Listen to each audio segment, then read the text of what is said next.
இயேசு எருசலேமை நெருங்கி வந்து கொண்டிருந்தார். அவர் சொன்னதை கேட்டுக்கொண்டிருந்தவர்கள் இறையாட்சி உடனடியாக தோன்றப் போகிறது என்று நினைத்தார்கள். அப்போது இயேசு மேலும் ஓர் உவமையை சொன்னார். உயர் குடிமகன் ஒருவர் ஆட்சியுரிமை பெற்று வர தொலை நாட்டிற்கு போக புறப்பட்டார்.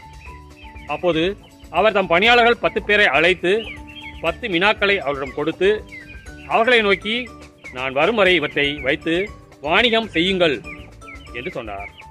அவருடைய குடிமக்களோ அவரை வெறுத்தனர். எனவே இவர் அரசராக இருப்பது எங்களுக்கு விருப்பமில்லை என்று சொல்லி தூது அனுப்பினர். இருப்பினும் அவர் ஆட்சியுரிமை பெற்று திரும்பி வந்தார். பின்னர் தம்மிடம் பணம் வாங்கியிருந்த பணியாளர் ஒவ்வொருவரும் ஈட்டியது எவ்வளவு என்று அறிய அவர் அவர்களை கூப்பிட்டு அனுப்பினார். முதலாம் பணியாளர் வந்து, ஐயா, உமது மினாவை கொண்டு 10 மினாக்களை சேர்த்துள்ளேன் என்றார். அதற்கு அவர் அவரிடம், நன்று நல்ல பணியாளரே, மிகச்சிறிய பொறுப்புகளில் நம்பிக்கைக்கு உரியவராய் இருந்தீர்.